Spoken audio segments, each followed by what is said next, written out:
મોઢું ચલાવીને બેઠી છોલી? એલી મેં નવું મકાન કરી લીધું. હવે એને સજાવવા માટે મારે ઓલા શોપીસ ને એવું બધું ન આવે એવું લેવું છે, પણ હવે ક્યાં મળે મને તો કાંઈ ખબર નહીં રાજકોટમાં આપણે ક્યાં મળે છે. હવે આટલી વાતમાં હું મૂંઝાઈને બેઠી છું. હાલો તને લઈ જાવ એક જગ્યાએ. એક નંબર રાજકોટની એક નંબરની દુકાન છે, આર્ટ ગેલેરી તરીકે ઓળખાય છે, મોટી આર્ટ ગેલેરી તરીકે. ઈ ક્યાં આવી તને ખબર છે? ના અરે આવડું નથી બિગ બજાર નહીં, બિગ બજાર એની એક સાઈડ સામે એની બાજુમાં જ થાય. એની તો આપણે નસીબ જ થાય. હા, હા, હા.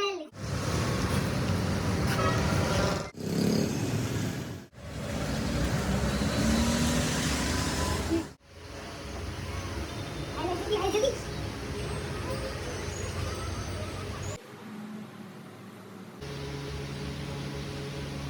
એ ભાઈ, અહીંયા શોપીસ ને બધું કેવું સરસ મળે છે ને? તારે લેવું છે જો. બતાવો ને આપણે. અલી જો તું કહેતી હતી ને તારા શ્રીનાથજીના મુખ પર છબી લેવી હતી. જો આમ જો આ જો ખોડિયાલમાંની છે, જો બધીએ છે, તને જી ગમે ઈ લે, જોવા જ નહીં ફટાફટી જો. આવું કે મળશે જ નહીં જો કેવી રાજકોટમાં. અસર છે આમ તો જો. હા, ક્યાંય જોવા જ નહીં મળે રાજકોટમાં તને. અલી જો તું કહેતી હતી ને તારે છબીઓ લેવી હતી. આમ જો શ્રીનાથજીની ને ખોડિયાલમાંની ને છબીઓ તો જો તું એકવાર. હા જો એલી અને આ સ્વરૂપ તો જો, આ સ્વરૂપ તો જો. વાહ હે, આ ખોડિયાલમાંનું સ્વરૂપ જો.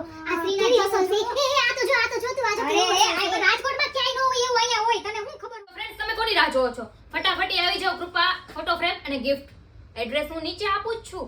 જલ્દી જલ્દી આવો અને તમારા ઘરને સજાવો.